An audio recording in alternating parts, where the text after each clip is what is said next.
Oi, bom dia. A gente vai estar conversando mais uma vez e continuando nosso papo a respeito de família. E a gente vai chamar a atenção de mais um aspecto, que nos ajuda a ter uma convivência melhor a partir da compreensão da importância dela, para a vida da gente. Então vamos ver alguns desses argumentos que podemos lembrar e conhecer melhor a respeito de família, tá bom? Deixa eu encontrar aqui. Muito bem. No nosso e-book, a gente está trabalhando sobre frases. Frases que nos informam, nos falam sobre a importância da família, na convivência humana, nos relacionamentos, o resultado disso, da família, na existência das pessoas. Então, uma das frases que temos para hoje, ou pelo menos a frase de hoje, nos diz o seguinte: a família é tudo que precisamos. E parece um exagero, mas o que os estudos demonstram, o que a experiência tem mostrado, é que, na verdade, a família é tudo o que precisamos. Tem até uma subfrase que diz assim: se pensarmos bem, uma vida sem família é uma vida muito mais cinza. Então esse é o preâmbulo da preocupação sobre o entendimento a respeito de família. Qual é um primeiro grande argumento que se utiliza para isso? É o fato de que nós somos mamíferos. Então, na sobrevivência, que foi obrigado os mamíferos a terem naquela catástrofe que a ciência reconhece como sendo o momento que os dinossauros desapareceram, grande parte deles, que eles morreram por causa de uma série de catástrofes que foi gerado, segundo eles, segundo o entendimento deles, de algum astro, algum asteroide, que caiu na Terra e que formou um ambiente que não foi propício para a continuação da existência. Isso há 65 milhões de anos, segundo a ciência afirma. Então, muito bem. Por que os mamíferos foram fundamentais, ou esse espírito de união dos mamíferos foi fundamental para a sobrevivência? É que para a vida e para se manterem vivos, foi necessário essa necessidade de um em relação ao outro, um cuidando do outro. Uma das marcas do mamífero é que ele nasce e durante muito tempo ele fica dependendo dos pais. Então isso, que às vezes eu já vi pessoas reclamando por essa situação, mas na verdade é isso que vai gerar a necessidade durante toda a vida, de depender de pessoas. Entendeu? De precisarmos de pessoas, de sermos carentes da convivência, dos relacionamentos com as pessoas. Então, uma coisa que parece ser pesada, mas que na verdade é quem vai determinar toda uma existência de alguém. Isso aconteceu conosco, isso marcou a nossa existência e vai marcar a existência dos nossos filhos e os nossos netos e assim por diante. Então, essa convivência, essa necessidade um do outro é que fez com que os mamíferos sobrevivessem àquela catástrofe, enquanto que dinossauros e outros que são mais individualistas não puderam sobreviver justamente por não terem essa marca, essa dependência de outros. Ainda dentro desse argumento, é dito o seguinte, que é na família que acontecem os treinos e os preparos para a vida. Então, quando você vê uma criança brincando, parece um passatempo, mas na verdade, segundo os estudos, aquilo vai ajudá-la durante a vida. A maneira como ela brinca, o com que ela brinca, né? As dificuldades daquilo que ela está brincando, tudo isso vai gerar condições nela, ela se desenvolve na prática daquelas brincadeiras e isso vai marcar, né, a existência dela, a maneira como ela vai enfrentar as dificuldades, como ela vai conviver com os problemas. Então começa ali, naquela brincadeira, né? Se torna algo comum desde novinho, desde pequeno, e isso vai direcionar, vai nortear muito, né, das ações que ela vai exercer durante a existência dela. Então, essa ideia de sermos mamíferos, não é que faz com que a família seja ultra necessária na vida da gente. E aí entra o argumento, mais uma vez, de que família é tudo que precisamos para a vida, para os relacionamentos, para a maneira como a gente lida, inclusive com nossa maneira de ser, nossa maneira de existir, nossa maneira de enfrentar até os nossos limites, as nossas dificuldades, não é? Aquilo que muitas vezes nós mesmos criamos para que não sejamos mais atuantes, mais presentes na vida de outras pessoas.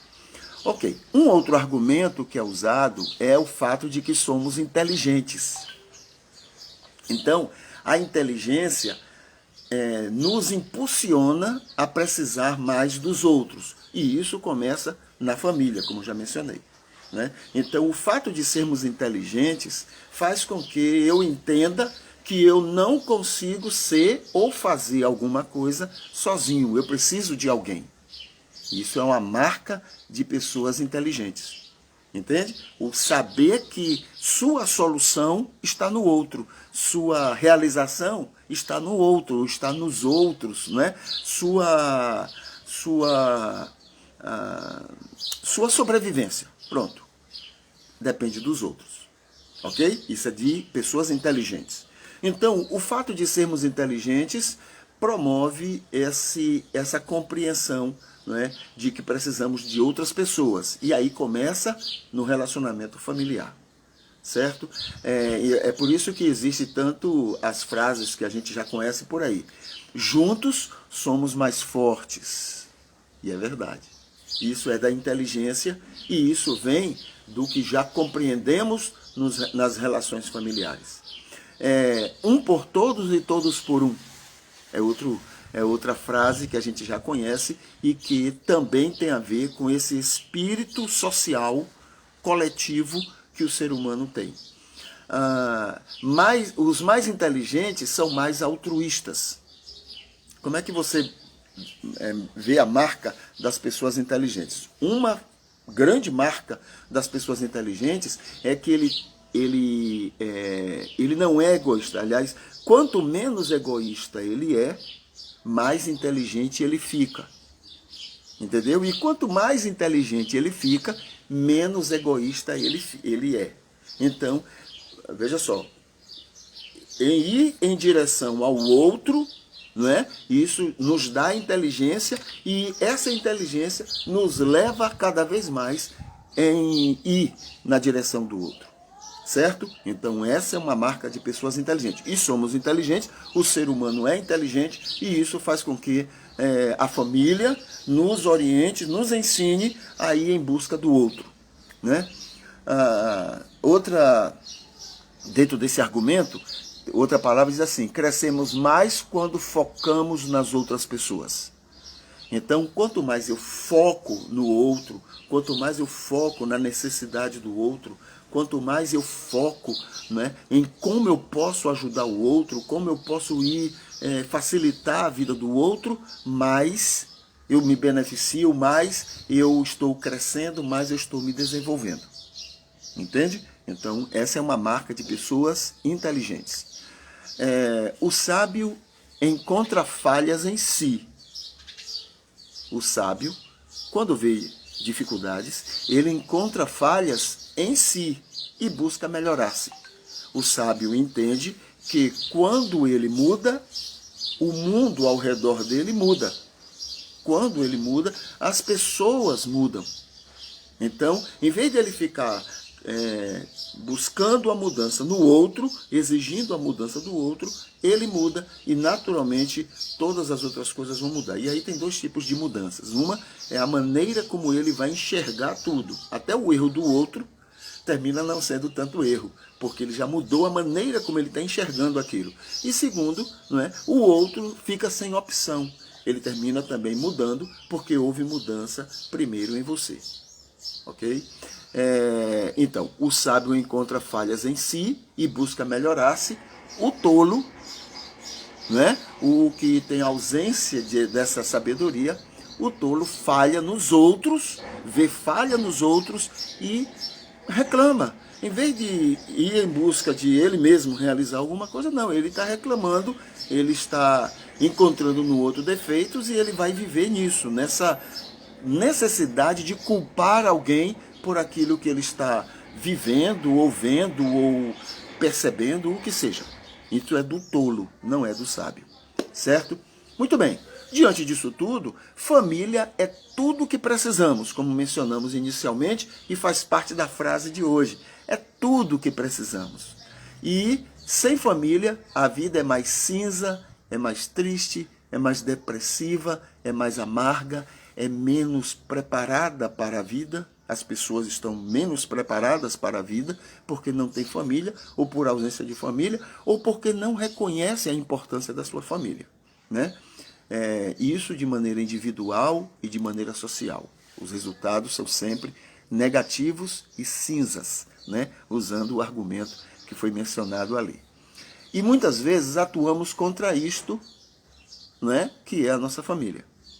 Às vezes fazemos isso de maneira consciente, né? Eu conheço e você conhece pessoas que conscientemente atuam contra a família, mas agimos também de maneira inconsciente, sem que percebemos, mas agimos de uma forma ou de outra.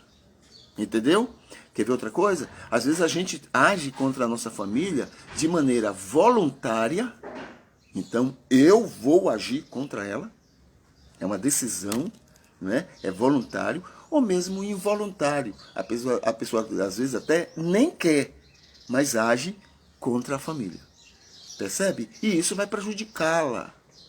E vai prejudicar aqueles que fazem parte da sua casa. Certo? Estejamos atentos, portanto, né? Reconhecendo o que somos, o que temos feito, o que temos prejudicado ou não, o que temos até desenvolvido, né, na nossa família ou não, reconheçamos isso e tenhamos o anseio, o desejo de estar construindo, não só para o nosso bem, e claro, seremos os mais beneficiados com isso, mas não só para o nosso bem, mas para o bem do coletivo familiar. Quando o seu coletivo familiar também é beneficiado, outras famílias vão ser, não tem jeito, vão ser beneficiadas também. Então que estejamos atentos, né? Reconhecendo e construindo uma família que seja cada vez melhor, cada vez mais edificante nas relações com as pessoas e com você também. Tá bom? Então, esse é o nosso recado para hoje, pelo menos para agora de manhã. E a gente torce, né, então, que isso possa ser muito benéfico para você e todos que convivem com você. Tá bom? Então, que Deus continue abençoando você, sua casa, todos que convivem com você de uma maneira ou de outra. Tá? Deixa eu ver aqui o que é que eu faço para iniciar aqui. Ok. Pronto. Deus abençoe.